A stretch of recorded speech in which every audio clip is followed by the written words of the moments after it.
முழு இதயத்தோடு உம்மை துதிப்பேன் உன்னதமானவரே. தூக்கி தூக்கி எழுத்திரே சர்வ வல்லவரே, என்னை தூக்கி தூக்கி எழுத்திரே சமாதான காரணரே. இந்த மோசேய ஏன் தெரியுமா ஆண்டவர் அந்த வனாந்திரத்துல தேடி வந்தார்? இவன் கர்த்தருக்காக துன்பத்தை அனுபவித்தான். எத்தனை மந்திரவாதிகள் எழும்பலாம், எத்தனை பார்வோன்களின் வல்லமைகளும் எழும்பலாம், ஆனால் உங்களோடு இருக்கிற வல்லமை அதை எல்லாம் விழுங்கி போடும். ஆமென். இந்த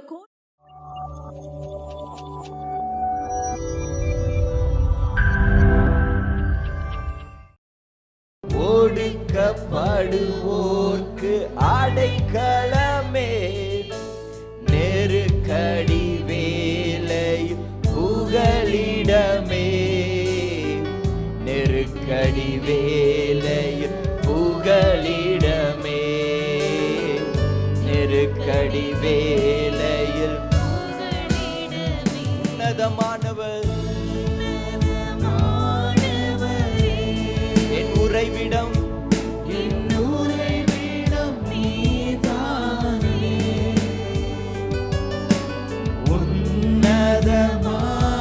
உன்னதமானவரே என் உறைவிடம் நீதானே. கரங்களை உயர்த்தி உயர்த்துகிறோம், வாழ்த்துகிறோம், வணங்குகிறோம், உம்மை போற்றுகிறோம், உயர்த்துகிறோம், வாழ்த்துகிறோம், வணங்குகிறோம் உம்மை. அப்படியே ரெண்டு கரங்களை உயர்த்தி முழு இதயத்தோடு உம்மை துதிப்போம் உன்னதமானவரே. உம் அதிசயங்கள் எல்லாம் எடுத்துரைப்பேன், அதிசயமானவரே. முழு இதயத்தோடு முழு இதயத்தோடு உம்மை துதிப்பேன் உன்னதமானவரே. உம் அதிசயங்கள் எல்லாம் எடுத்துரைப்பேன், அதிசயமானவரே. அப்படியே ரெண்டு கரங்களை அசைத்து, அப்பா, நாடி தேடி வரும் மனிதர்களை நீர் ஒருபோதும் கைவிடுவதில்லை. ஓ, ஒருபோதும் நீர் கைவிடுவதில்லப்பா. இன்னைக்கு ஆண்டவரை தேடி வந்திருக்கிற உங்களை ஆண்டவர் கைவிட மாட்டார். அவர் கரத்தை பிடித்து நடத்துவார், உங்களை கடைசி வரைக்கும் நடத்துவார், கடைசி வரைக்கும் உங்களை நடத்துவார், ஒருபோதும் கைவிட மாட்டார். அப்படியே கரங்களை உயர்த்தி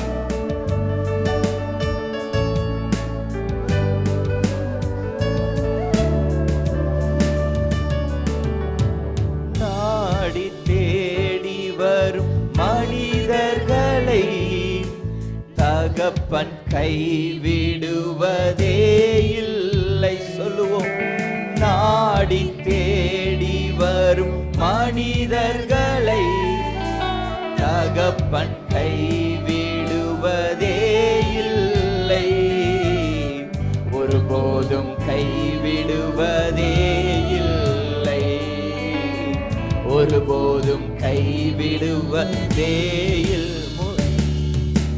உன்னதமானவரே என் உறைவிடம் நீர்தானே. ஆண்டவரை பார்த்து, உண்மைப்பா, என்னை பாதுகாக்கிறவர் நீர்தான். ஓ, என்னை மறைத்துக் கொள்கிறவர் நீர்தான்ப்பா. உயர்த்துகிறோம், வாழ்த்துகிறோம், வணங்குகிறோம், உம்மை போற்றுகிறோம், உயர்த்துகிறோம், வாழ்த்துகிறோம், வணங்குகிறோம், உம்மை போற்றுகிறோம். முழு இதயத்தோடு உம்மை துதிப்போம் துதிப்பேன். உன்னதமானவரே,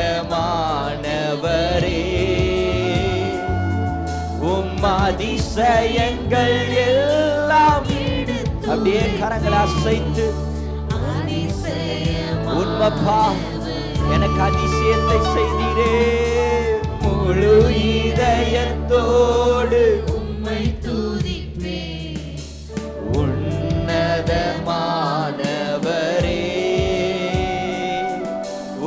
அதிசயங்கள் எல்லாம் எடுத்துரைப்பேன். அதிசயமானவரே,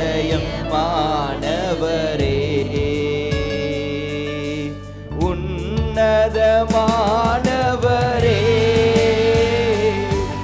என் உறைவிடம் நீதானே.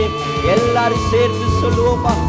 உண்மைப்பா, என்னுடைய உறைவிடம் நீங்கதான்ப்பா.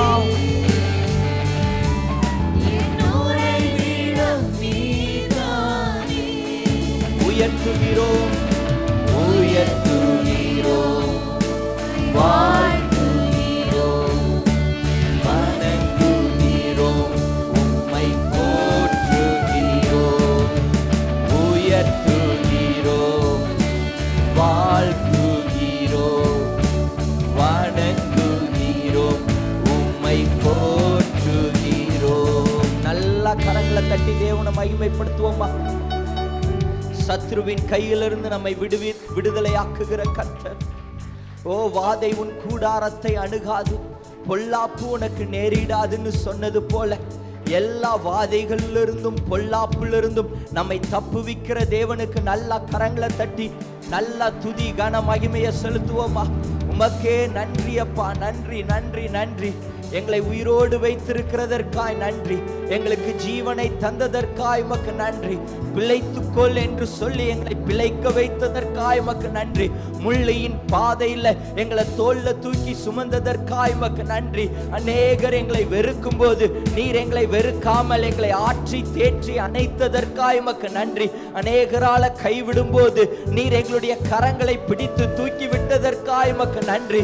சத்துருக்களுக்கு முன்பதாக எங்களுக்கு ஒரு பந்தியை ஆயத்தப்படுத்தி எங்களுடைய தலையை எண்ணெயால் அபிஷேகம் பண்ணினதற்காய் நன்றி.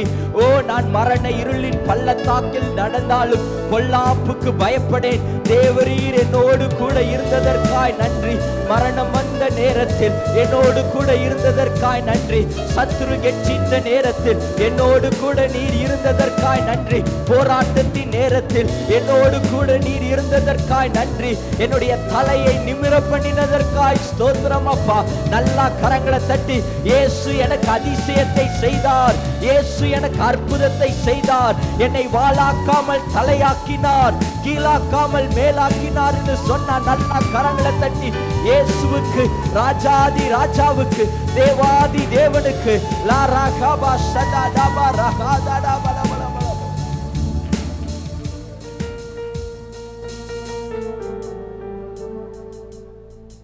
நாம் ஒவ்வொருவரையும் உயர்த்தும்படியாக இயேசு கிறிஸ்து சிலுவையிலே அடிக்கப்பட்டார். 2 கரங்களை உயர்த்தி அந்த சிலுவையை பாருங்க. நீங்க உயர்த்துவதற்காக, உங்களை அவர் அணைத்துக் கொள்வதற்காக அவர் ஒதுக்கப்பட்டவராய், எல்லாராலையும் புறக்கணிக்கப்பட்டவராய் அவர் காணப்பட்டார். பிலாத்து சொல்கிறார், பரபாச விடுதலையாக்கவா, இயேசுவை விடுதலையாக்கவா? பரபாஸ் ஒரு குற்றவாளி, ஒரு கொலைபாதகன். ஆனா ஜனங்கள் சொல்றாங்க, எங்களுக்கு பரபாச விடுதலையாக்குங்க, இயேசு கொல்லப்படட்டும், இயேசு சிலுவையில் அறையப்படட்டும். எல்லாராலையும் கைவிடப்பட்டவராய், ஒருவராலையும் மதிக்கப்படாதவராய், எல்லாராலையும் புறந்தள்ளினவராய் இயேசு மாறினார். எதற்காக தெரியுமா? உங்களுக்கு மதிப்பை கொண்டு வருவதற்காக, உங்களுக்கு நீங்க யாரும் எனக்கு இல்லைன்னு சொல்றதுக்காக. எனக்கு இயேசு இருக்கிறார், யார் கைவிட்டாலும் இயேசு என் கூட இருக்கிறார்னு உங்களை பலப்படுத்துவதற்காக இயேசு சிலுவையிலே அடிக்கப்பட்டார். இயேசு உங்க கையை பிடிச்சிருக்கிறார். கலங்காத மகனே, கலங்காத மகளே, நான் உன்னை பலப்படுத்துறேன். என் ரத்தத்தினால நீ பரிசுத்தமாக்கப்பட்டு இருக்கிற, என் ரத்தத்தினால நீ மீட்கப்பட்டு இருக்கிற. நீ எதற்கும் அடிமை அல்ல, நான் என்னுடைய இரத்தத்தினால உன்னை முழுமையாய் பரிசுத்தமாக்கி, ஓ உலகத்தில் உங்களுக்கு உபத்திரவம் உண்டு, ஆனாலும் திடன் கொள்ளுங்கள், நான் உலகத்தை ஜெயித்தேன், நான் உலகத்தை ஜெயித்தது போல நான் உன்னையும் ஜெயிக்கிறவனாய் மாற்றுவேன். பாவத்தை நீ ஜெயிப்ப மகளே, உலக ஆசைகளை ஜெயிப்ப, ஓ அசுத்தமான காரியத்தை நீ ஜெயிப்ப. நான் உன்னை பிரகாசிக்க பண்ணுவேன். 2 கரங்களை உயர்த்தி, ஓ அந்த சிலுவையை பாருங்க. எல்லா வாய்களை திறந்து சொல்லுங்க, என்னை பரிசுத்தமாக்கினது உங்க ரத்தம் தான்ப்பா, என்னை பலவானாய் மாற்றினது உங்க ரத்தம் தான்ப்பா. உலகம் என்னை பலவீனன்னு சொல்றாங்க, என்னை ஒதுக்கி வச்சாங்க, ஆனா நீங்க என்னை பலவானாய் மாற்றி வச்சிருக்கிறீங்கப்பா. என் தலையை உயர்த்தி வச்சிருக்கிறீங்க. அப்படியே 2 கரங்களை உயர்த்தி இந்த வார்த்தையை சொல்லுங்க, என்னை பரிசுத்தமாக்கின திரு ரத்தமே, என்னை பலவானாய் மாற்றின திரு ரத்தமே. சொல்லுங்க, என்னை பரிசுத்தம் திரு ரத்தமே, என்னை பலவானாய். இன்னும் ஒரு முறை, என்னை பரிசுத்தமாக்கின திரு ரத்தமே, என்னை பலவானாய் மாற்றின. 2 கரங்களை உயர்த்தி இன்னும் ஒரு முறை, என்னை பரிசுத்தமாக்கின திரு ரத்தமே, என்னை பலவானாய் மாற்றின திரு ரத்தமே. என் மீது அன்பு கொண்டு என் சார்பில் வந்து நின்று எனக்கான ஸ்தானத்தில் நொறுக்கப்பட்டி, என் பாடுகளை ஏற்றுக்கொண்டு குற்றங்களை சுமந்து, அப்பா நீர் எனக்காக அடிக்க. சொல்லுங்க, என் மீது அன்பு கொண்டு என் சார்பில் வந்து நின்று எனக்கான ஸ்தானத்தில் நொறுக்கப்பட்டி, என் பாடுகளை ஏற்றுக்கொண்டு குற்றங்களை சுமந்து, அப்பா நீர் எனக்காக அடி. இப்ப சத்தமாய், இரத்தத்தால் நான் மீட்கப்பட்டேன், இரத்தத்தால் நான் ஜீவன் பெற்றேன், இரத்தத்தால் நான் ஜெயம் பெற்றேன், என்னை பரிசுத்தமாக்கின திரு ரத்தமே, என்னை பலவானாய் மாற்றின திரு ரத்தமே, என்னை பரிசுத்தமாக்கின திரு ரத்தமே, என்னை பலவானாய் மாற்றி. இப்ப சேர்ந்து, ரத்தத்தால் ரத்தத்தால் நான் மீட்கப்பட்டேன், ரத்தத்தால் நான் ஜீவன் பெற்றேன், ரத்தத்தால் நான் ஜெயம் பெற்றேன், என்னை பரிசுத்தமாக்கின திரு ரத்தமே, என்னை பலவானாய் மாற்றின திரு ரத்தமே, என்னை பரிசுத்தமாக்கின திரு ரத்தமே, என்னை பலவானாய் மாற்றின திரு ரத்தமே. அப்படியே 2 கரங்களை உயர்த்தி அந்த சிலுவையை பாருங்க. அழகான அவருடைய முகம் உங்களுக்காக அலங்கோலமாய் மாறினது. ஒரு குற்றம் கூட செய்யாத இயேசு கிறிஸ்து உங்களுக்காக சிலுவையிலே அடிக்கப்பட்டார். ஓ, கொடுமையின் கோரத்தை அவர் சகித்துக் கொண்டார். உங்களுடைய பாவங்கள், உங்க ஒவ்வொருவருடைய பாவத்தையும் இயேசு ஏற்றுக்கொண்டார். நம்மை நீதிமானாய் மாற்றி இருக்கிறார். இந்த சிலுவையை பாருங்க, அடிக்கப்பட்ட காயங்கள், இந்த ரத்தத்தை பார்க்கும் போதெல்லாம் கர்த்தர் நம்மை பரிசுத்தப்படுத்துகிறார். 2 கரங்களை உயர்த்தி,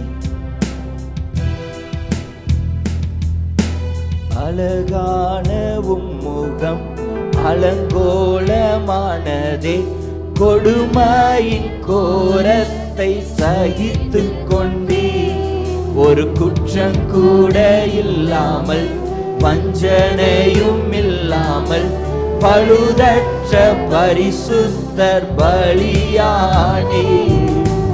அழகானவும் முகம் அலங்கோலமானதை கொடுமையின் கோரத்தை சகித்து கொண்டீ. ஒரு குற்றம் கூட இல்லாமல் வஞ்சனையும் இல்லாமல் பழுதற்ற பரிசுத்த பலியானே. இரத்தத்தால் நான் மீட்கப்பட்டேன், இரத்தத்தால் நான் ஜீவன் பெற்றேன், இரத்தத்தால் நான் ஜெயம் பெற்றேன். என்னை பரிசுத்தமாக்கின இரத்தமே, என்னை பலவானாய் மாற்றின இரத்தமே, என்னை பரிசுத்தமாக்கின என்னை பலவான். கடைசியா கரங்களை உயர்த்தி இரத்தத்தால் நான் மீட்கப்பட்டேன், இரத்தத்தால் நான் ஜீவன் பெற்றேன், இரத்தத்தால் நான் ஜெயம் பெற்றேன். என்னை பரிசுத்தமாக்கின இரத்தமே, என்னை பலவானாய் மாற்றின இரத்தமே, என்னை பரிசுத்தமாக்கின இரத்தமே, என்னை பலவானாய் மாற்றின இரத்தமே. நல்ல கரங்களை தட்டி தேவனை மகிமைப்படுத்துவோமா? எல்லாம் வாய்களை திறந்து சொல்லுங்க. இயேசுவின் ரத்தம் ஜெயம், இயேசுவின் ரத்தம் ஜெயம், இயேசுவின் ரத்தம் ஜெயம். நல்ல சத்தமா இயேசுவின் ரத்தம் ஜெயம், இயேசுவின் ரத்தம் ஜெயம், இயேசுவின் ரத்தம் ஜெயம். நல்ல கரங்களை தட்டி அந்நிய பாஷையில பேசுறவங்க அந்நிய பாஷையில பேசுங்க. நல்ல வாய்களை திறந்து, இந்த நாள் ஒரு விடுதலையின் நாள், இந்த நாள் ஒரு அற்புதத்தின் நாள், இந்த நாள் உங்களை பரிசுத்தப்படுத்துகிற நாள், பின் தொடருகிற இருளின் வல்லமைகள் அழிக்கப்பட்ட நாள், சாத்தானின் சதிகள் முறிக்கப்பட்ட நாள். இயேசுவின் ரத்தம் ஜெயம், இயேசுவின் ரத்தம் ஜெயம், இயேசுவின் ரத்தம் ஜெயம். நல்லா கரங்களை தட்டி ஒரு புதிய பலனை பெற்றுக்கொள்ளுங்க, ஒரு புதிய அபிஷேகத்தை பெற்றுக்கொள்ளுங்க, ஒரு புதிய கிருபையை பெற்றுக்கொள்ளுங்க. நல்லா கரங்களை தட்டி ராகா தாடா பா ஷதா டபா ராகா தாடா பலா. கரங்களை உயர்த்தி சொல்லுங்க. நான் தெரிந்து கொள்ளப்பட்டவன், நான் மீட்கப்பட்டவன், நான் முத்தரிக்கப்பட்டவன், நான் ஆசீர்வதிக்கப்பட்டவன், நான் மன்னிக்கப்பட்டவன், நான் ஏற்றுக்கொள்ளப்பட்டவன், நான் அழைக்கப்பட்டவன். சத்தியம் என் கச்சை, நீதி என் மார்க்கவசம், விசுவாசம் என் கேடகம், வசனம் என் பட்டயம். எனக்கு விரோதமாய் மந்திரம் இல்லை, எனக்கு விரோதமாய் குறி சொல்லுதல் இல்லை. நான் இஸ்ரவேல், நான் கர்த்தரால் பிரித்தெடுக்கப்பட்டவன், இயேசுவின் இரத்தத்தினால கழுவப்பட்டவன். விசுவாசிக்கிறவங்க நல்லா கரங்களை தட்டி ஹல்லேலூயா, ஹல்லேலூயா. பக்கத்துல பார்த்து சொல்லுங்க, உங்களை கர்த்தர் தூக்கி எடுத்திருக்கிறார். ஹல்லேலூயா. நீங்க பிரகாசமா இருக்கிறீங்க, நீங்க ரொம்ப அழகா இருக்கிறீங்க. ஹல்லேலூயா, ஆமென். கர்த்தர் நம்மளை அப்படி மாத்தி இருக்கிறார். ஹல்லேலூயா. அழுக்கான நம்மளை பரிசுத்தமா மாத்தி இருக்கிறார். ஆமென். சேர்ந்து பாடுவோம் ஒரு பாடல். நல்லா கரங்களை தட்டி. என்னை தூக்கி தூக்கி எடுத்தீரே சர்வ வல்லவரே, என்னை தூக்கி தூக்கி எடுத்தீரே சமாதான காரணரே. சேர்ந்து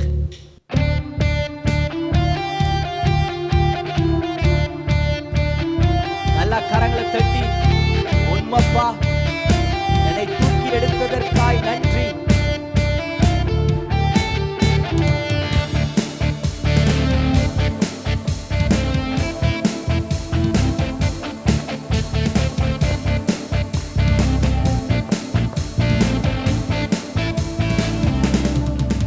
என்னை தூக்கி தூக்கி எடுத்தீரே சர்வ வல்லவரே, என்னை தூக்கி தூக்கி எடுத்தீரே சமாதான காரணரே.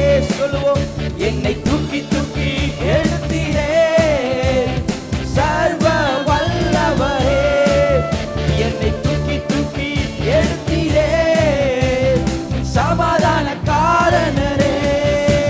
Hallelujah, hallelujah, hallelujah,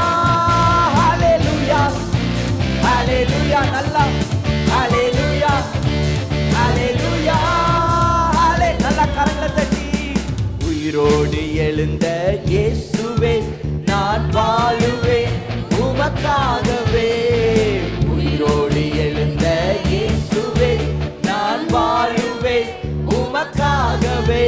நீ ஒருவரே ஆண்டவர், நீ ஒருவரே இரட்சகர், நீ ஒருவரே ஆண்டவர், நீ ஒருவரே. இப்ப எல்லாரும் சேர்ந்து என்னை தூக்கி தூக்கி எடுத்தீரே சர்வ வல்லவரே. என்னை தூக்கி தூக்கி எடுத்தீரே சமாதான காரணரே. என்னை தூக்கி தூக்கி எடுத்தீரே சர்வ வல்லவரே. என்னை தூக்கி தூக்கி எடுத்தீரே சமாதான காரணரே. மரித்து போன அந்த லாசரை அன்று தேடியே இயேசு வந்தீரே. மரித்து போன அந்த லாசரை அன்று தேடியே இயேசு வந்தீரே. உங்க வாயின் வார்த்தையால் அந்த ஜீவன் வந்தது. உங்க வாயின் வார்த்தையால் அன்று ஜீவன் வந்தது. என்னை தூக்கி தூக்கி எடுத்து எல்லாம் சேர்த்து சர்வ வல்லவரே. கொஞ்சம் புரிஞ்சு என்னை தூக்கி தூக்கி எடுத்தீரே சமாதான காரணரே. என்னை தூக்கி தூக்கி எடுத்தீரே சர்வ வல்லவரே. என்னை தூக்கி தூக்கி எடுத்தீரே சமாதான காரணரே. கரங்களை உயர்த்தி ஹalleluya ஹalleluya ஹalleluya ஹalleluya ஹalleluya ஹalleluya ஹalleluya ஹalleluya. சிலுவையில் அந்த போரிலே இயேசு நீரே மரித்து போனீரே. சிலுவையில் அந்த போரிலே இயேசு நீரே மரித்து போனீரே. ஆனால் உயிரோடு எழுந்தீரே அந்த எதிரியை செய்தீரே. ஆனால் உயிரோடு எஸ் அந்த எதிரியை. இப்ப எல்லாரும் சேர்ந்து என்னை தூக்கி தூக்கி எடுத்தீரே சர்வ வல்லவரே. என்னை தூக்கி தூக்கி எடுத்தீரே சமாதான காரணரே. என்னை தூக்கி தூக்கி எடுத்தீரே சர்வ வல்லவரே. என்னை தூக்கி தூக்கி எடுத்தீரே சமாதான காரணரே. நல்லா கரங்களை தட்டி தேவனை மகிமைப்படுத்துவோமா. ஹalleluya.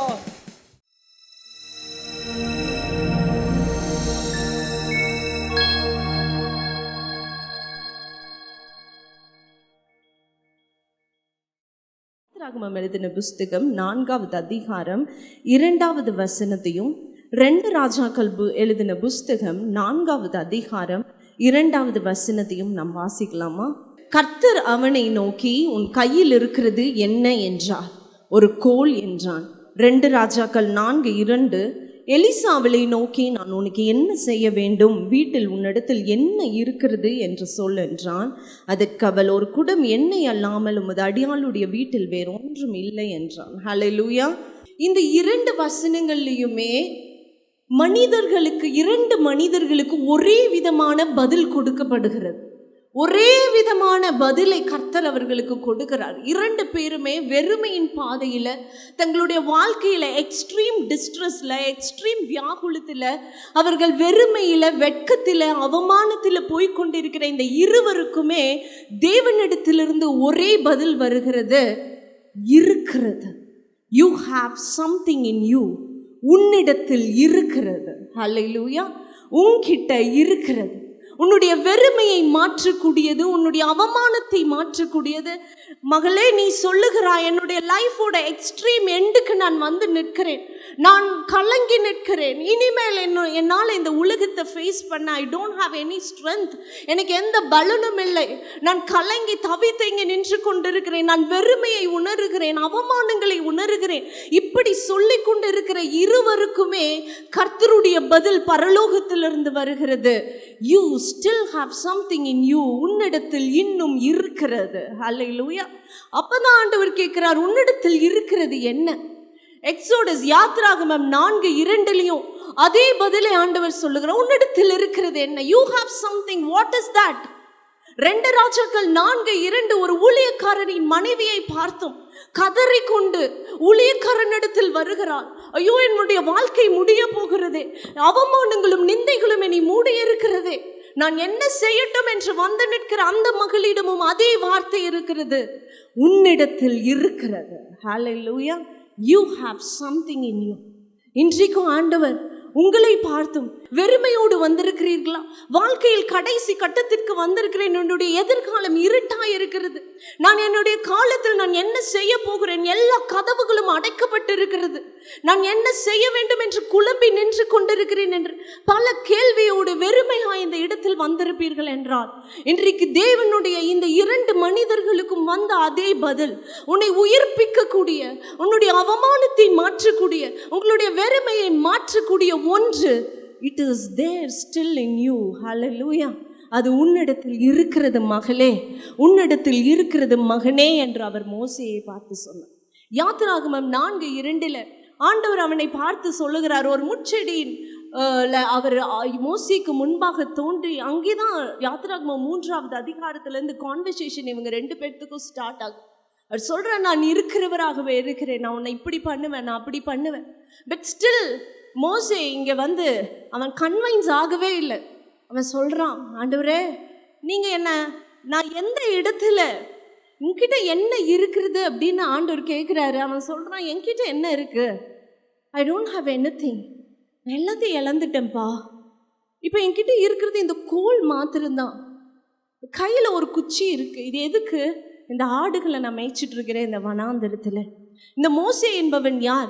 அப்போஸ்தலர் எழுதின புஸ்தகம் 7வது அதிகாரம் 22வது வசனம் சொல்லுகிறது, மோசே எகிப்தியரின் சகல சாஸ்திரங்களிலும் கற்பிக்கப்பட்டு அவன் வாக்கிலும் செய்கையிலும் வல்லவனானான்.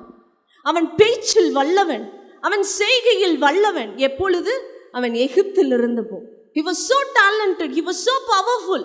அவன் எல்லா விஷயத்திலும் அவன் டேலண்டாக, பவர்ஃபுல்லாக, வாக்கிலும் செய்கையிலும் எகிப்தியருடைய சகல சாஸ்திரங்களிலும் அவன் கற்பிக்கப்பட்டவனாயிருந்தான். அவன் அரண்மனையில் வளர்க்கப்பட்டவன். அவன் ஒரு பார்வோன் ராஜாவை போல அடுத்த ராஜாவாக, அவன் ஒரு பிரின்ஸாக அந்த இடத்தில் இருந்தான். இப்படிப்பட்ட மோசேயின் இடத்துல இன்றைக்கு ஆண்டவர் வந்து கேட்கிறார், வாட் டு யூ ஹாவ்? உன்னிடத்தில் என்ன இருக்கிறது? அவன் சொல்றான், என்கிட்ட என்ன இருக்கும்? நான் எல்லாத்தையும் இழந்துட்டேன். இன்னைக்கு நான் வெறுமையாக இருக்கிறேன், என்னோட டேலண்ட்டை இழந்துட்டேன், நான் கற்றுக்கொண்ட சில காரியங்கள் எல்லாம் மறந்து போயிடுச்சு, நான் இன்றைக்கு வெறுமையோடு இருக்கிறேன். வாக்கிலும் செய்கையிலும் வல்லவனான இவன் வனாந்தரத்தில் 40 வருஷம் இருந்து பேச்சு மறந்துருச்சு. ஆடுகளை பேன்னு மேய்ச்சி இன்றைக்கு ஆண்டவர் வந்து பேசும்போது திக்குவாயிருக்கிறேன், மந்தனாவாயிருக்கிறேன், எனக்கு பேச்சு வரல ஆண்டவரே, என்னுடைய திறமைகள், செல்வங்கள், ஞானங்கள் எல்லாவற்றையும் இழந்து நிற்கிறேன். ஏன் இழந்தான்? தீமை செய்து இழந்தானா? குற்றம் செஞ்சு இழந்தானா? இல்லை, சத்தியத்திற்காக நின்றது நிமித்தம் இந்த துன்பத்தை அனுபவிக்கிறான். உண்மைக்காக போராடினது நிமித்தம் இந்த வனாந்தர பாதையில் கொண்டு வரப்பட்டான். இந்த இழப்பு ஏன்? சத்தியத்திற்காக நின்றான். இந்த துன்பம் ஏன்? இந்த வனாந்தரம் ஏன்? நன்மை செய்து அவன் இந்த பாடுகளை அனுபவித்துக் கொண்டிருக்கிறான். 1 பேதுரு 2:20 சொல்லுகிறது, நீ பாவம் செய்து, நீ குற்றம் செய்து, நீ அடிக்கப்பட்டு பொறுமையாய் சகிப்பதால் அதனால் என்ன லாபம்? ஆனால் நீ நன்மை செய்து பாடு அனுபவிப்பாய், ஆனால் அதுவே கர்த்தருடைய பார்வையில் பிரீதியாயிருக்கும். ஹல்லேலூயா. இன்றைக்கு இந்த நன்மை செய்ததின் நிமித்தமாக அவன் இந்த வனாந்தரத்தில் கொண்டு வரப்படுகிறான். ஏன் இந்த இழப்பு? யாருக்கோ ஒருவருக்கு நல்லது செஞ்சேன், நான் பாடுகளை பற்று கொண்டிருக்கிறேன். யாரோ கடன் பிரச்சனையில் மாட்டி இருக்கும்போது போய் கொஞ்சம் கை கொடுத்த, இன்னைக்கு அந்த லோன் என் மேலே விழுந்திருக்கிறது, அந்த பழி, வீண் பழி என் மேல் விழுந்திருக்கிறது. சில பழிக்குள் ஆளாயிருக்கிறேன், சில வீண் குற்றம் சாட்டுகள் என் மேல் விழப்பட்டு இருக்கிறது. இப்படிதான் மோசேயின் பாதையும் இருந்தது. அவன் தன்னுடைய சொந்த ஜனம் எபிரேயனை எகிப்தியன் அடிப்பதை பார்க்க கூடாமல், இவன் எகிப்தில் ராஜாவா இருந்த போதிலும் அவனுக்கு தெரியும் தன்னுடைய உடலில் ஓடுகிறது நான் எபிரேய ரத்தம், நான் எகிப்தில் இருந்தாலும் நான் ஒரு எபிரேயன், நான் ஒரு இஸ்ரவேலன், நான் தேவனுடைய பிள்ளை என்கிற ஒரு வைராக்கியம் அவனுக்குள் இருந்தபடியினால் எகிப்தியன் இன்னொரு எபிரேயனை அடிக்கிறத பார்க்க முடியாதபடிக்கு அவன் அந்த எகிப்தியனை அடித்து கொலை செய்து புதைத்து விடுகிறான். அடுத்த நாள் அவன் ஆஸ் யூஷுவல் போகிறான். எபிரேய மக்கள் கூட இஸ்ரவேல் ஜனங்கள் அங்கே வேலை செய்து கொண்டிருக்கிறார்கள். அங்கே ஒரு தவறு நடக்கும்போது இவன் தட்டி கேட்கிறான் இஸ்ரவேல் ஜனங்களை. யாத்ராகமம் 2:14 சொல்லுகிறது, உன்னை எங்களுக்கு அதிபதியாகவும் அதிகாரியாகவும் வைத்தது யார்? நேத்திக்கு நீ கொலை செஞ்சு புதைச்சதை நாங்க பார்க்கலன்னு நினைச்சியா? அதெல்லாம் பார்வோனுக்கு சொல்லியாச்சு. ஓ, காரியம் வெளிப்பட்டது என்று தெரிந்தவுடன் அலறுகிறான் மோசே. யாருக்கு நன்மை செய்தானோ, எந்த இஸ்ரவேலனுக்கு நன்மை செய்தானோ, எந்த எபிரேயனுக்கு பட்சமாய் நின்றானோ, இன்றைக்கு அதே எபிரேய ஜனங்கள் இவனுக்கு விரோதமாய் அடுத்த நாளை எந்திரிக்கிறார்கள். நீ செய்த குற்றம் எங்களுக்கு தெரியும், நாங்கள் உன்னை காட்டி கொடுக்கிறோம் என்கிறார்கள். இதற்கு பயந்து அவன் பார்வோன் தன்னை கொலை செய்து விடுவான் இது தெரிஞ்ச உடனே அலறி அடித்தவன் ஓடுகிறான். கண் தெரியாத திசைக்கு ஒரு வனாந்திரத்துல போய் மாட்டுறான். அங்கே ஒரு குடும்பத்தில் ஒரு ஆடுகள் இருக்கிறது. அந்த ஆடுகளை மேய்த்து கொண்டு அவன் ஒரு ஆடு மேய்க்கிறவனாக அந்த இடத்துல 1 வருஷம் அல்ல, 2 வருஷம் அல்ல, 40 வருஷங்கள் அவன் துன்பப்படுகிறான். சத்தியத்திற்காக நின்றான், உண்மைக்காக போராடி இன்றைக்கு இழப்புகள், சில அவமானங்கள், சில பிரச்சனைகளை இவன் சந்திக்கிறான். அப்பொழுதுதான் தேவன் அவனை பார்க்கிறார். ஹல்லேலூயா. நீ இதையெல்லாம் இழந்துட்டேன்னு சொல்கிறல்லப்பா, நீ ஒன்றையும் இழக்கலை. ஹல்லேலூயா. நான் உன் மீது வைத்திருக்கிற திட்டம் அது மிகப்பெரிய திட்டம். அது இதுவரைக்கும் என்னிடத்தில் அன்பு கூறுகிறவர்களுக்கு நான் ஆயத்தம் பண்ணி வைத்திருக்கிறவர்களே, கண்கள் காணவும் இல்லை, அதை செவிகள் கேட்கவும் இல்லை, அதை இருதயத்தால் நீங்கள் உணர்ந்ததும் இல்லை. நான் ஆசீர்வாதத்தை உனக்காக நான் வைத்திருக்கிறேன். ஆண்டவர் தேடி வந்தாருங்க. அவன் நினைச்சா எல்லா உறவுகளையும் நான் இழந்துட்டேன், எல்லா எகிப்தில் இருக்கிறாங்க. ஆண்டவர் அவன் இழக்கவே இல்லை, ஆண்டவர் அவனை மறக்கவே இல்லை. அந்த வனாந்திரத்தில் தேவன் அவனை தேடி வந்தார். உன்கிட்ட என்ன இருக்கிறது என்று கேட்டார். அவன் நினைத்து கொண்டிருக்கிறான் நான் ஒன்றுமில்லை வெறுமை என்று நினைத்து கொண்டிருக்கிறவனே ஆண்டவர் அவனையும் பார்க்க வைத்தார். Look unto yourself. இன்னும் உன்னோட திறமையை பார், இன்னும் உன்னை பார். You work on yourself. உன்னை நீ ஒர்க் பண்ணு. இன்றைக்கு எது பவர்ஃபுல்லான வெப்பன் தெரியுமா? பிசாசு யூஸ் பண்ணுற வெப்பன். எப்பொழுது பாரு, அவங்கள பாரு, அவங்க ஆசீர்வாதமாக இருக்கிறாங்க, அவங்கக்கிட்ட அந்த திறமை இருக்குது, அவங்கக்கிட்ட அப்படி அழகு இருக்குது, அப்படி காரியங்கள் இருக்குது, பேக்ரவுண்ட் இருக்குது, சப்போர்ட் இருக்குது. உங்ககிட்ட ஒன்றும் இல்லை.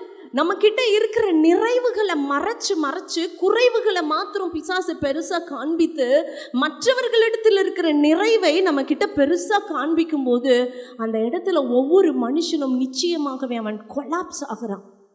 அவன் தன்னுடைய இருதயம் அவனுக்கு நொறுக்கப்படுகிறது. அவன் தனக்கு எதுவுமே இல்லாதது போல வெறுமையை உணர்கிறான். இப்படிதான் இந்த மோசேயும் நினைத்து கொண்டிருக்கிறான். தான் ஒன்றுமே இல்லாத போல, தான் எதற்குமே உதவாதவதன் போல அங்கே நின்று கொண்டிருக்கிற இந்த மோசேயை பார்த்துதான், உன்கிட்ட இருக்கிறத பாருப்பா, நீ எப்பேற்பட்டவன் என்பதை பார். நீ என் பார்வைக்கு அருமையானபடியினால் நீ என் பார்வையில் கனம் பெற்றாய். நான் உன்னை மறக்க மாட்டேன். இஸ்ரவேலை உன்னை சிருஷ்டித்தவரும் உன்னை உண்டாக்கினவருமாகிய நான் அல்லவா உன்னை பேர் சொல்லி அழைத்திருக்கிறேன்.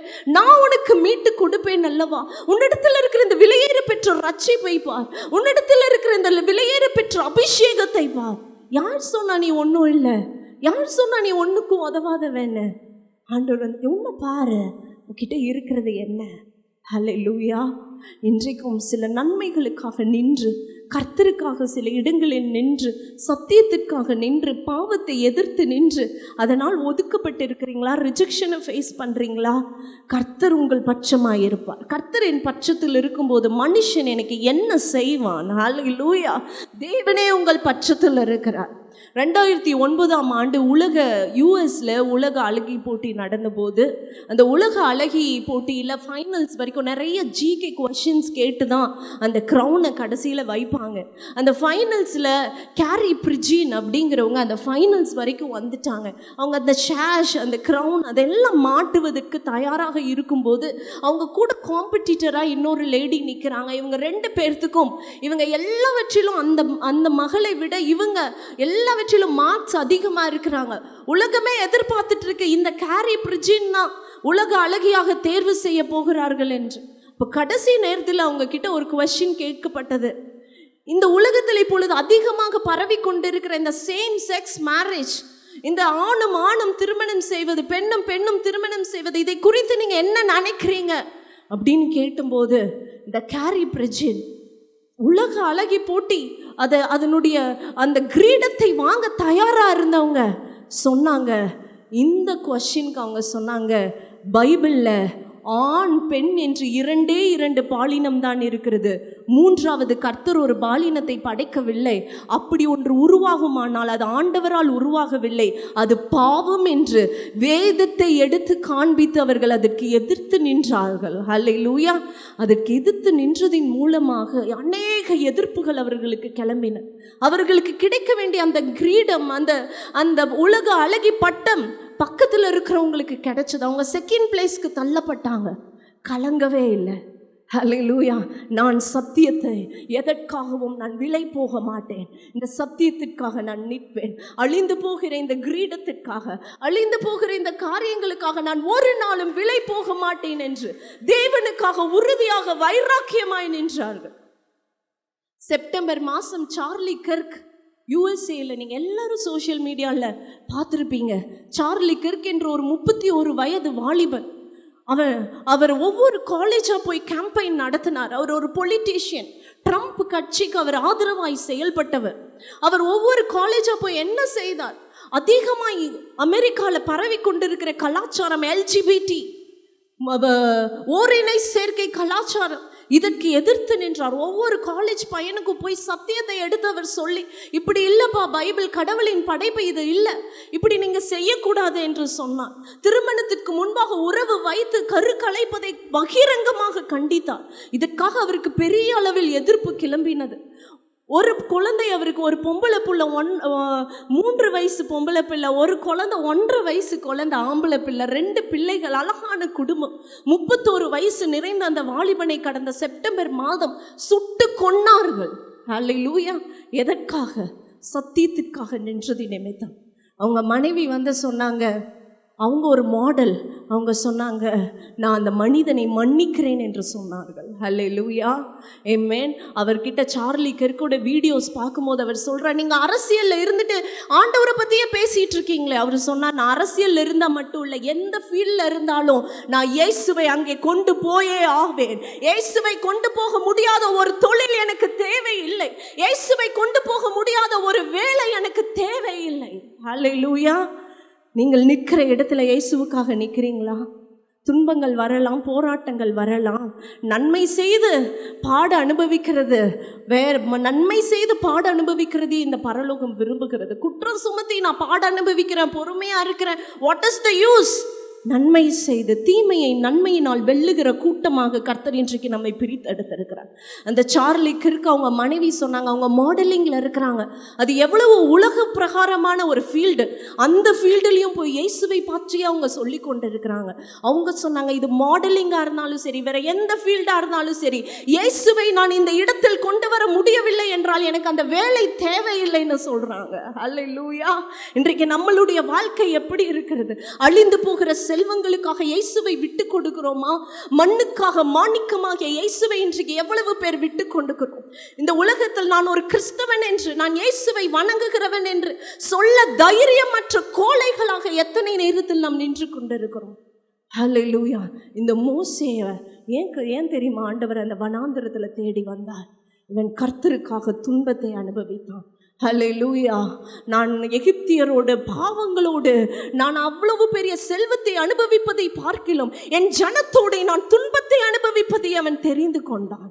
ஹல்லேலூயா. எகிப்தியர் இடத்தில் கிடைத்த அத்தனை பெரிய பெரிய பதவிகளை அவன் தூக்கி எறிந்து கர்த்தருக்காக அவன் வைராக்கியமாய் நின்றான். ஆமென். இன்றைக்கு ஆண்டவருடைய வார்த்தை அவனுக்கு வருகிறது, உன்னிடத்தில் என்ன இருக்கிறது?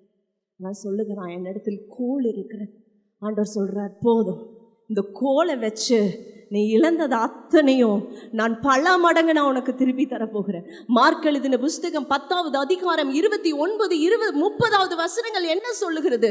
இயேசு கிறிஸ்து இதை சொல்லுகிறார். இயேசு கிறிஸ்துவின் நிமித்தமாவது, அதாவது என் நிமித்தமாவது, ஊழியத்திற்காகவாவது, சுவிசேஷத்திற்காகவாவது யாராவது ஒருத்தர் வீட்டையாவது, சகோதரரையாவது, சகோதரிகளையாவது, தன் தகப்பனையாவது, மனைவியையாவது, பிள்ளைகளையாவது, வீடுகளையாவது, நிலங்களையாவது இழந்தால் அவங்களுக்கு மறுமையில பலன் கிடைக்கும் சொன்னாரா? இல்ல. 30வது வசனம் சொல்லுகிறது, இம்மையிலேயே அந்த துன்பங்களோட கூட அவனுக்கு 100 தனையாக வீடுகளையும், நிலங்களையும், சகோதரர்களையும், சகோதரிகளையும், மனைவியையும், பிள்ளைகளையும் அவன் பெற்றுக்கொள்ளுவான். அவன் திரும்ப பெற்றுக்கொள்ளுவான். அல்லேலூயா. அதுக்கப்புறம் தான் சொல்றாரு, மறுமையிலே அவனுக்கு நித்திய ஜீவனையும் அவன் அடைவான். அல்லேலூயா. எப்பா, நீ எனக்காக எல்லாம் செய்ய, நான் பரலோகத்துல வந்து இதெல்லாம் திருப்பி கொடுக்கிறேன்னு சொல்லுகிற தேவன் அல்ல. இம்மையிலேயே நீங்கள் கர்த்தருக்காக உண்மையாக வைராக்கியமாக நீங்கள் நிற்பீர்கள் என்றால், என் தேவன் அவர் எப்படிப்பட்டவர் தேவன் தெரியுமா? அவர் he is a gentle God. ஆண்டவர்கிட்ட வந்து எதுவும் இழந்து போக மாட்டோங்க. அப்படி இழந்து போயிருந்தா, சப்போஸ் ஏதாவது நடந்திருந்தா, அது நம்மளுடைய சுயமா இருந்திருக்குமே தவிர, இந்த வேதத்தில் இருக்கிற ஒவ்வொரு வார்த்தையும் சத்தியம் உள்ளது. இந்த மோசேக்கு அதெல்லாம் திரும்ப 100 தனையாக கிடைத்ததா? அப்படியே கிடைத்தது. அவன் எதையெல்லாம் இழந்தான வாழ்க்கையில நினைச்சானோ அதெல்லாம் அப்படி அவனுக்கு 100 தனையாக கிடைத்தது. அல்லேலூயா. நீங்க, my God is gentle God. பக்கத்துல பார்த்து சொல்லுங்க, என் ஆண்டவர் ஜென்டிலான ஆண்டவர், புடுங்கிறவர் கிடையாது. அமுக்கி குலுக்கி மடியில் சரிந்து விழும்படி நமக்கு நிறைவாய் கொடுக்கிறவர். ஹல்லேலூயா, ஹல்லேலூயா. சில பாடுகள், சில நேரங்கள் 40 வருஷம் இழந்தது போல இருந்தது, வனாந்திரத்துல நடந்தது போல இருந்தது, வில்டர்னஸ்ல கொண்டு போய் விட்டது போல இருந்தது. ஆனால் ஆண்டவர் சொல்றார், அந்த கோலை கீழே போடுன்னு சொல்றார். அது சர்ப்பமாய் மாறினது. திரும்ப அந்த கோலை புடின்னு சொல்றார், அது திரும்ப கோலாய் மாறினது. இதை எடுத்துட்டு போய் பார்வோன் முன்பாக காண்பி, அங்கே நான் உன்னோட கூட இருந்து செய்யும் காரியம் பயங்கரமாய் இருக்கும்னு சொல்லி அவனை அனுப்புகிறார். என்ன நடந்தது? அதே யாத்ராகமம் 4வது அதிகாரம் 20வது வசனம் சொல்லுகிறது. அவன் சொல்றான், இது தேவனுடைய கோல் என்று சொல்லுகிறான். ஹல்லேலூயா. அத்தனை நாள் அது ஆடு மேய்க்கிற கோலா இருந்தது, இப்பொழுது அது தேவனுடைய கோலாய் மாறினது. பார்வோன் முன்பாக அந்த கோலை போட்டான், அந்த கோல் சர்ப்பமாய் மாறினது. பார்வோன் சிரிக்கிறான், இதெல்லாம் ஒரு மேஜிக்கா, இதெல்லாம் ஒரு அற்புதமான்னு கேட்கிறான்.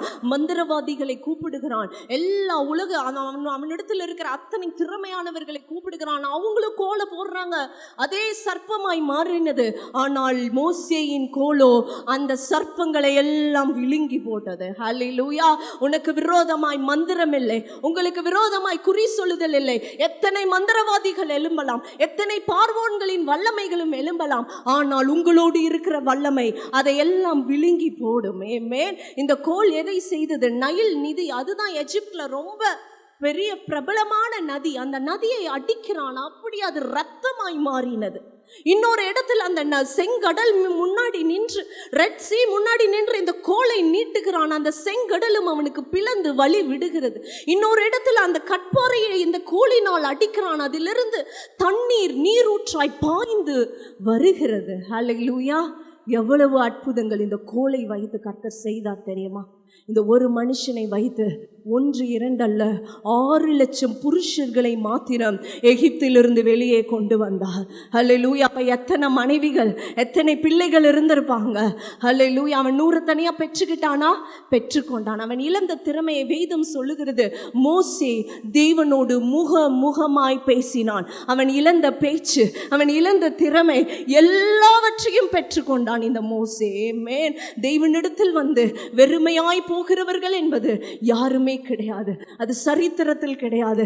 என் தேவன் அவர் அபரிதமானவர், அவர் ஆசீர்வதிக்கிறவர், அவர் ஆசீர்வதிப்பாரை தவிர ஒரு நாளும் நம்மிடத்திலிருந்து கர்த்தர் ஒன்றே இழக்க வைக்க மாட்டார். அதை விசுவாசிக்கிறீங்களா? நான் ஆண்டவருக்காக உண்மையா நின்று இருக்கிறேன், நான் இழந்து போக மாட்டேன், திரும்ப எனக்கு வரும், என் கண்களே காணும், என் ரட்சணியத்தை என் கண்கள் காணும். ஹல்லேலூயா. இன்றைக்கு ஆண்டவர் கேட்பதெல்லாம் உங்ககிட்ட இருக்கிறத கர்த்தருக்கு கொடுப்பீங்களா?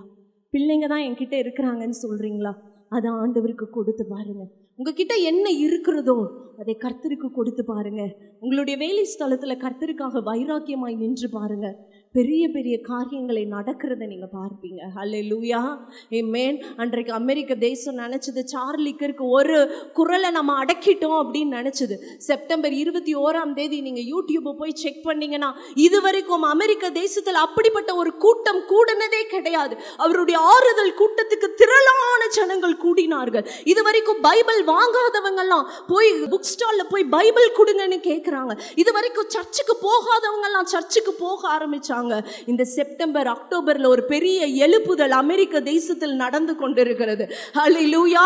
நீங்கள் கர்த்தருக்காக நிற்பீர்கள் என்றால் நான் சொல்லுவேன், நம்மளுடைய மரணம் கூட பேசும், நம்மளுடைய மரணம் கூட அநேக ஆத்துமாக்களை தேவனிடத்தில் சேர்க்கும். அப்படிப்பட்ட ஒரு வாழ்வை தான் நாம் வாழ வேண்டும். ஹல்லேலூயா.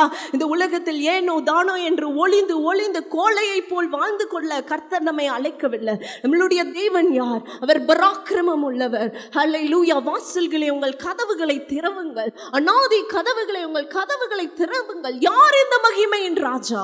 அவர் வல்லமையும் பராக்கிரமம் உள்ள தேவனாமே. ஹல்லேலூயா. யோவான் எழுதின புஸ்தகத்தில் இந்த வசனம் இருக்கிறது. கோதுமை மணியானது நிலத்தில் விழுந்து சாகாவிட்டால் அது தனித்திருக்கும், ஆனால் செத்ததே ஆகில் அது மிகுந்த பலனை கொடுக்கும்.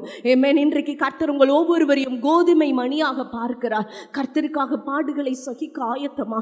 கர்த்தருக்காக வேலை ஸ்தலத்தில் நிற்க ஆயத்தமா? கர்த்தருக்காக பாவங்களை எதிர்த்து நிற்க, என்னுடைய குடும்பத்துக்குள் இந்த பாவம் வரக்கூடாது என்று திறப்பில் நிற்க நீங்கள் ஆயத்தமா? ஹல்லேலூயா. ஆண்டவர் சொல்றார், நீ தனித்திருக்கிற வரைக்கும் கோதுமை மணியானது அதுக்கு பலன் கிடையாது. அதில் நிலத்தில் விழுந்து சாகுமே ஆனால் அது மிகுந்த பலனை கொடுக்கும். உங்களுடைய சுயம் சாகுமே ஆனால், இன்றைக்கு உங்களுடைய பயங்கள் சாகுமே ஆனால் நீங்கள் மிகுந்த பலனை கர்த்தருக்காக கொடுக்க முடியும். இந்த கடைசி காலத்தில் கர்த்தருக்காக எழும்புகிற ஒரு சேனையை பரலோகம் தேடிக்கொண்டிருக்கிறது. பரலோக கவனத்தை நாம் ஈர்க்கிற கூட்டங்கள் எவ்வளோ பேர் விசுவாசிக்கிறீங்க? உலக கவனத்தை அல்ல, உலக ப்ரமோஷன்ஸை அல்ல, பரலோக கவனத்தை நாம் ஈர்க்க வேண்டும். ஆமென். 2 ராஜாக்கள் எழுதின புஸ்தகம் 4வது அதிகாரம் 2வது வசனத்தில் இதே மாதிரி பிரச்சனையில போயிட்டு இருக்கிற அந்த சகோதரியின் இடத்துல இதே வார்த்தை வருகிறது. எலிசா கேட்கிறார், what do you have? உன்னிடத்தில் இருக்கிறது என்ன? இந்த அம்மா சொல்றாங்க அடுத்த வசனத்துல, ஒரு குடம் எண்ணெயை அல்லாமல் வேறொன்றும் என்னிடத்தில் இல்லை. ஹல்லேலூயா. இங்கிலீஷில் படிக்கும்போது except the spot of oil, except, இதை தவிர.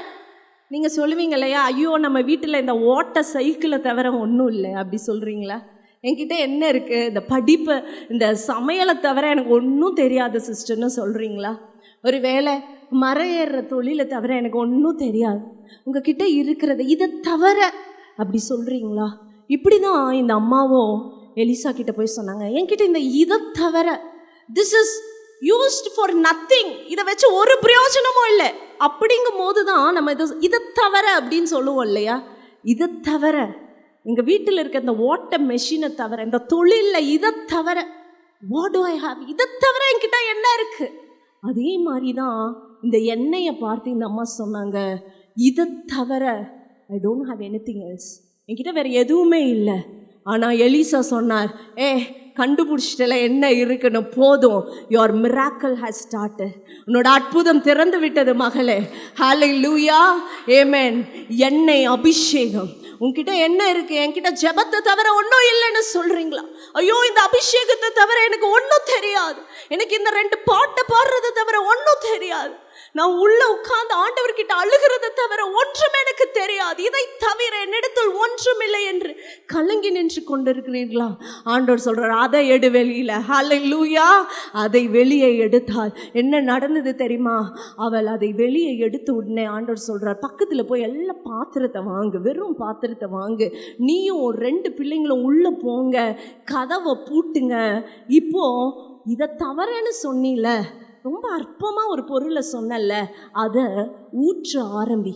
எல்லா பாத்திரங்களிலும் அவள் ஊற்ற ஊற்ற அது நிரம்பி நிரம்பி நிரம்பி வழிந்து கொண்டே இருந்தது. ஹல்லேலூயா, ஆமென். அப்புறம் சொன்னார், இதை விற்று கடனை அடைத்து ஜீவனம் பண்ண. ஹல்லேலூயா. இன்றைக்கும் எதை ரொம்ப அற்பமாக நம்ம சில நேரங்களில் நினைக்கிறோமோ, உங்கள் குடும்பத்தை அற்பமாக நினைக்கிறீங்களா? நான் என் பேக்ரவுண்ட், எனக்கு அப்பா அம்மா படிக்காத அப்பா அம்மா, எனக்கு ஒன்றுமே இல்லை, எனக்கு பேக்ரவுண்ட் சப்போர்ட் இல்லை, என் மனைவி இப்படி, என் கணவர் இப்படி, எனக்கு வந்திருக்கிற பிள்ளைகள் இப்படி, குடும்பம் இப்படி இருக்கிறது, என் வீட்டில் இப்படிப்பட்ட பிரச்சனை இருக்கிறதுன்னு சில காரியங்களை அற்பமாக நினச்சிட்டு இருக்கீங்களா? சில நேரங்களில் அதுதான் உங்களை அவமானத்திலிருந்து, வெறுமையிலிருந்து உங்களை வெளியே கொண்டு வருகிற கர்த்தரின் ஆயுதமாக மாறும். ஹல்லேலூயா. இன்றைக்கு அதை கர்த்தரிடத்தில் ஒப்பு கொடுங்க. பாருங்க, நம்மளுடைய இந்தியா பெட்ரோல், நம்ம கிட்ட பெட்ரோல் இது கிடையாது. நம்மளுடைய பூமியில் பெட்ரோல் உற்பத்தி ஆகிறது இல்லை. அதனால் நம்ம பெட்ரோலை என்ன பண்ணுறோம்னா இறக்குமதி செய்கிறோம். ஈராக்லேருந்து, சவுதி அரேபியாவிலேருந்து, அரப் கண்ட்ரீஸ்லேருந்து, முக்கியமாக ரஷ்யன் கண்ட்ரீஸ்லேருந்து நம்ம பெட்ரோலை இறக்குமதி செய்கிறோம். இந்த பெட்ரோலை நம்ம இறக்குமதி செய்யும்போது பெட்ரோலாக நம்ம வாங்குவோமானால், இந்தியா ஆல்ரெடி நிறைய கடனில் இருக்கிறதுனால ரொம்ப விலை ஜாஸ்தி. அப்போ என்ன செய்வாங்கன்னா, பெட்ரோலை டைரெக்டாக வாங்க மாட்டாங்க, கச்சா எண்ணெயாக வாங்குவாங்க. That is called crude oil. Crude ஆயிலாக இறக்குமதி செய்யும்போது அதனோட விலை என்னது? ரொம்ப கம்மி. அப்போது இறக்குமதி செஞ்சதுக்கு அப்புறம் அந்த கச்சா எண்ணெயை கொண்டு போய் ரிஃபைன் பண்ணுவாங்க. ரிஃபைன் பண்ணி தான் பெட்ரோலாக, டீசலாக அது வெளியே வந்து அது எல்லாத்துக்கும் விநியோகிக்கப்படுகிறது. இன்றைக்கு பெட்ரோல் விலை ஒவ்வொரு நாளும் ரைஸ் ஆகிட்டு இருக்கு இல்லையா? எல்லாம் சொல்கிறோம், தங்கத்தை காட்டிலும் பெட்ரோல் போயிடும் போலே. அந்த அளவுக்கு பெட்ரோல் வச்சிருக்கிற நாடுகள் பெரிய பணக்கார நாடுகளாக இருக்கிறது. இப்போ ஏன் கச்சா எண்ணெயாக வாங்கும்போது அது விலை கம்மி அப்படின்னா அதோட வேல்யூ கம்மி? பிகாஸ் அது நிலத்தில் அடியிலிருந்து நம்ம அப்படியே வாங்கும்போது அதில் அழுக்கு இருக்கும், அதில் பிசுபிசுப்பு தன்மை இருக்கும், அது பயங்கர பார்க்கவே அசிங்கமாக, கலர் அவ்வளோ மோசமான கலரில் இருக்கும், ஸ்மெல் இருக்கும், நாற்றம் இருக்கும். ஏன்னா அது ரா மெட்டீரியலாக இருக்கிறது. அதனால அதை நம்மளுக்கு விலை கம்மியாக கொடுக்குறான். ஆனால் ஒன்ஸ் அந்த டீவேல்யூடான பொருளை, கம்மியான பொருளை நம்ம வாங்கிட்டு ரிஃபைனிங்குள்ளே அனுப்பும்போது அது சுத்திகரிக்கப்பட்டு வெளியே விலையுயர்ந்த பொருளாக, பெட்ரோலாக, டீசலாக எல்லா ஸ்டேட்டுக்கும் பரவுகிறது. ஹல்லேலூயா. இன்றைக்கும் இந்த அம்மாக்கும் அந்த எண்ணெய் எப்படி தெரிஞ்சது அப்படின்னா, கச்சா எண்ணெயாக தான் தெரிஞ்சது. அதனால தான் அவளுக்கு அதோட வேல்யூ தெரியல. கச்சா எண்ணெய் அது இருக்கிற வரைக்கும், யூஸ் பண்ணாமல் சில பொருள்களை வைத்திருக்கிற வரைக்கும் அது கச்சா எண்ணெயாக மாறிடும், அது அழுக்கு நிறைந்ததாக மாறிடும், அதிலிருந்து நாற்றம் வர ஆரம்பிச்சு, அதில் நிறைய கலப்படங்கள் இருக்கும், அதில் நிறைய டஸ்ட் இருக்கும். ஆண்டவர் சொல்கிறார், அதை எடுத்து என் கரத்தில் கொடு, நான் ரிஃபைன் பண்ணட்டும். ஹல்லேலூயா. அழிந்து போகிற பொன்னானது அது அக்கினியினால் புடமிடப்பட்டால் ஒழிய அது பொன்னாக வெளியே வராது. அழிந்து போகிற பொன்னே அக்கினியினால் ரிஃபைன் ஆகணும்னா, சுத்திகரிக்கப்பட வேண்டும் என்றால் அழியாத விலையேற பெற்ற உன் விசுவாசம் அது புடமிடப்பட்டே ஆக வேண்டும், அது சுத்திகரிக்கப்பட்டே ஆக வேண்டும், அது வனாந்திரத்தின் வழியாய் போயே ஆக வேண்டும், அது தண்ணீர்களை கடந்தே ஆக வேண்டும், அது ஆறுகளை கடந்தே ஆக வேண்டும், அது அக்கினி ஜுவாலையை கடந்தே ஆக வேண்டும். ஆனாலும் எதுவும் இதை மேற்கொள்ளாது. ஹல்லேலூயா. வெளியே வரும் பொழுது அது சுத்த பொன்னாக வரும், அதோட வேல்யூ பல மடங்கு அதிகரிக்கும். ஆமென். இன்றைக்கும் நீங்கள் சில காரியங்களை வீட்டில் கச்சா எண்ணெயாக வச்சுருப்பீங்கன்னா, உங்கள் திறமைகளை மூடி இது க்ரூட் ஆயில், இதை வச்சு நோ யூஸ், இது ஒரு ரா மெட்டீரியல்னு வச்சுருப்பீங்கன்னா, ஆண்டவர் சொல்கிறார், மூல பொருளையே உன் கரத்தில் தந்திருக்கிறேன்ப்பா. அதை அழகுபடுத்த வேண்டியது என் பிரசனத்தில் உட்காந்து அதை ரிஃபைன் பண்ணு. அதை கொஞ்சம் என் நேரத்தை என்னோடு நேரம் செலவழித்து அதை அழகாக புடமிட அது வெளியே அழகான உருவமாக விலை மதிப்புடையதாக அது மாறும். ஆமென், ஆமென், ஹல்லேலூயா. அதை தான் வேதம் சொல்லுகிறது, நீ முள்ளுகளுக்குள்ளே லீலி புஷ்பம். மகளே, என்னை சுற்றி முள்ளுகள் இருக்கிறது. The thorn is around me. Every day I'm being pricked. அது என்னை குத்தி கொண்டே இருக்கிறது அப்படின்னு நினச்சிட்டு இருக்கிறீங்களா? ஆண்டவர் சொல்கிறார், என் சமூகத்துக்கு வா, அதை நான் உருவாக்கட்டும், அதை நான் பொன்னாக விளங்க செய்யட்டும். ஹல்லேலூயா. அதை கர்த்தரிடத்தில் கொடுக்க இன்றைக்கு உங்கள் பிள்ளைங்க உங்களை முள்ளு போல குத்திட்டு இருக்கிறாங்களா? இன்றைக்கு உங்கள் மனைவி உங்களை முள்ளு போல குத்துறாங்களா? உங்கள் கணவர் முள்ளு போல குத்துறாங்களா? சில பிரச்சனையை நடுவாக போயிட்டுருக்கிறீங்களா? கர்த்தரிடத்தில் அதை ஒப்பு கொடுங்க. இன்றைக்கு அந்த ரா மெட்டீரியல் ராவாக இருக்கா, கச்சா எண்ணெய் போல நாற்று அடிக்குது சிஸ்டர்னு சொல்கிறீங்களா? கர்த்தரிடத்தில் ஒப்பு கொடுங்க. அதை அநேகர் பிரியப்படத்தக்கதாக விலையுறந்த பாத்திரமாக உங்கள் தாளந்துகள், உங்கள் திறமைகளை கர்த்தர் கொண்டு வர முடியும், வெளியே கொண்டு வர முடியும். ஆமென், ஆமென். இந்த உலகம், இந்த எகிப்து நம்மளுக்கு தாளந்துகளை கொடுக்கலாம், திறமைகளை கொடுக்கலாம். ஆனால் கேரக்டர் மோல்டிங் அது தேவனுடைய பிரசன்னத்தில் மாத்திரமே உண்டு. அது தேவனிடத்தில் காத்திருக்கும் போதே அவர் தான் நம்மளோட கேரக்டரை மோல்ட் பண்ணுறார். கேரக்டரை மோல்டு பண்ணாதபடிக்கு ஒரு லீடர்ஷிப் பொசிஷனை கர்த்தர் நமக்கு தரவே முடியாது, மேலே உயர்த்தவே முடியாது. சில வனாந்தரத்துக்குள்ளே போகாதபடிக்கு மேலே வரவே முடியாது. ஹல்லேலூயா. இன்றைக்கு மோசே எவ்வளோ பெரிய தலைவனாவதற்கு அவனுக்கு அந்த கேரக்டர் மோல்டிங், அவனுக்கு திறமை இருந்தது, தாளந்து இருந்தது, பேச்சில் திறமை இருந்தது, எல்லாம் இருந்தது.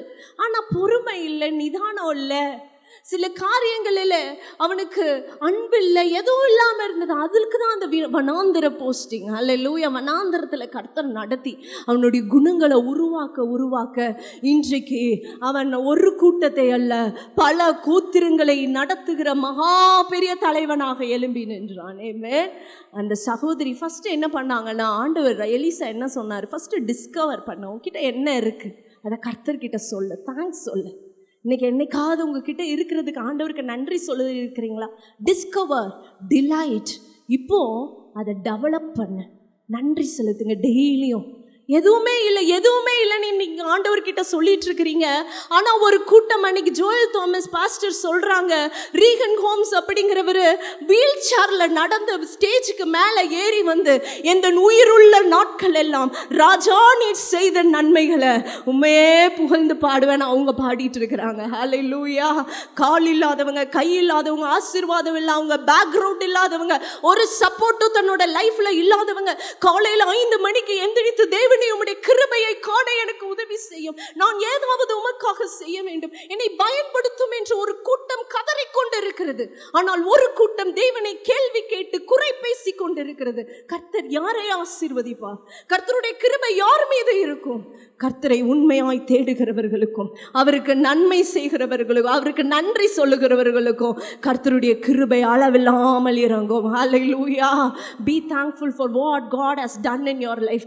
ஆண்டவர் உங்க வாழ்க்கையில் செய்த நன்மைகளை நினைத்து தந்திருக்கிற கொஞ்சம் அது பார்க்க இப்போ கச்சா எண்ணெயா இருக்கலாம், கொஞ்ச நாள் கழிச்சு பாருங்க உங்க பிள்ளைங்க இப்போ பலவீனமா இருக்கலாம், கொஞ்ச நாள் கழிச்சு பாருங்க அது பலவான் கையில் உள்ள அம்புகளாக எந்த இடத்தில் குறிப்பார்த்து அடிக்க வேண்டுமோ அந்த இடத்தில் சரியாக போய் தாக்கும். ஹல்லேலூயா. ஆமென். இந்த அம்மா கடன் பிரச்சனையில் இருந்தாங்க. கடன் பிரச்சனை இவங்களை அமிழ்த்தி கொண்டிருந்தது. அதிலிருந்து தான் எலிசா இவரை தூக்கி விடுகிறார். இன்றைக்கு கடன் பிரச்சனையில் நீங்கள் வந்திருக்கிறீங்களா? பயங்கரமான பண போராட்டத்தை நடுவில் வந்திருக்கிறீங்களா? இதே எலிசா தீர்க்கதரிசி அடுத்த சாப்டரில் 2 ராஜாக்கள் 6வது அதிகாரத்தில் ஒரு மனுஷன் வீடு கட்டணும்னு ஆசைப்படுறாரு. உடனே மரம் வெட்டுவதற்காக கோடாரியை கடனாக வாங்குகிறார். அந்த கோடாரியை வெட்டி கொண்டு இருக்கும் போதே அந்த கோடாரி தவறி விழுந்து தண்ணீரில் போய் விழுந்துருச்சு. ஹல்லேலூயா.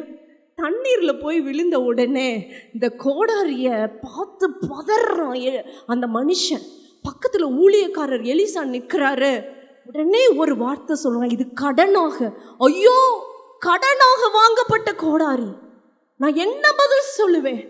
நான் கடன் வாங்கி கட்டின வீடு, கடன் வாங்கி ஆரம்பித்த இந்த தொழில் இன்றைக்கு தண்ணீரில் மூழ்கி கொண்டு இருக்கிறதே, இதை நான் எதிர்பார்க்கலையே, இப்படி ஒரு லாஸ் என் பிசினஸ்ல வரும், என்னுடைய குடும்பத்துல இப்படி ஒரு விபத்து நடக்கும் என்பதை நாங்க எதிர்பார்க்கல. திடீரென்று எங்களுடைய குடும்பம் தண்ணீரில் மூழ்க ஆரம்பித்திருக்கிறது.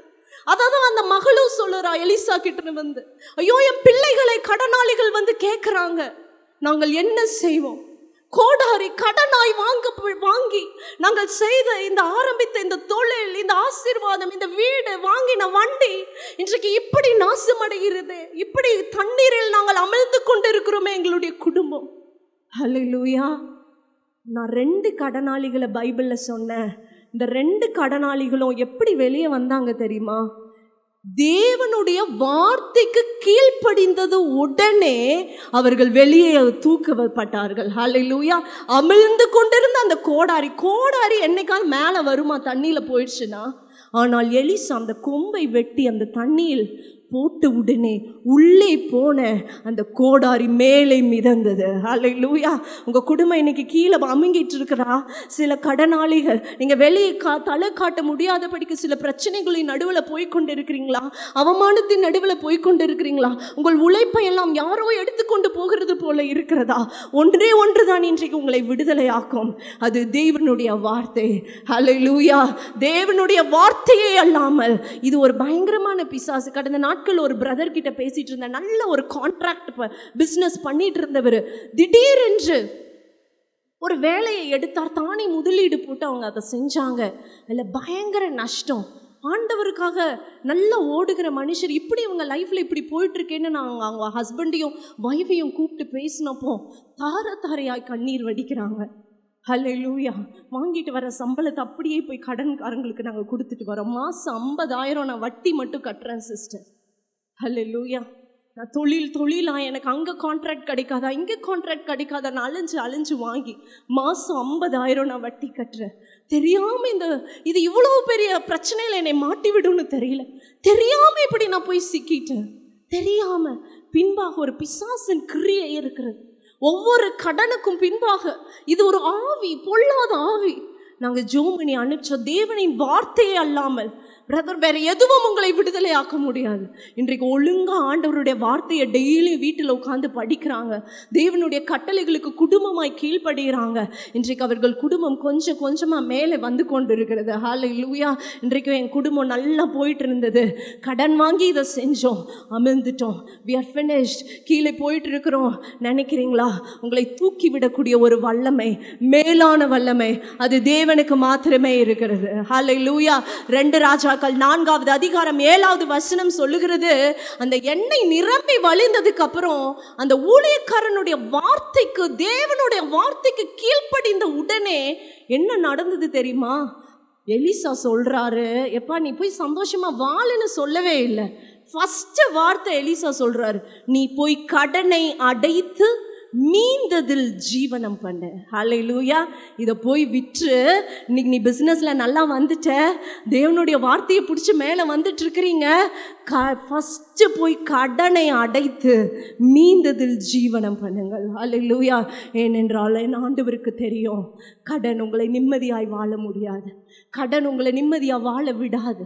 அது ஒரு பொல்லாத சத்துரு. அதில் நீங்கள் என்ன படிக்க வச்சாலும், என்ன நீங்கள் வாழ்ந்தாலும் மனசில் நிம்மதி இல்லாமல் நீங்கள் இருக்கிறத கர்த்தருக்கு தெரியும். அதை தான் ஆண்டவர் சொல்கிறார், பிறனுடைய பொருள் எதுவும் உனக்கு வேண்டாம், அதெல்லாம் ஃபஸ்ட்டு அவன் கிட்ட திருப்பி கொடு. மீந்ததில் நீ ஜீவனம் பண்ணும்போது என் கரமே உன்னை ஆசீர்வதிக்கும், என் கரமே உன்னை உயர்த்தும், என் கரமே உன்னை உயர் விடங்களுக்கு கொண்டு போகும். கண்மலை மீது உன் கால்களை நிறுத்தி, அவர் கண்மலை மீது உன்னை நிறுத்துகிற தேவன், உன் கால்களை காலூன்ற செய்கிற தேவன்.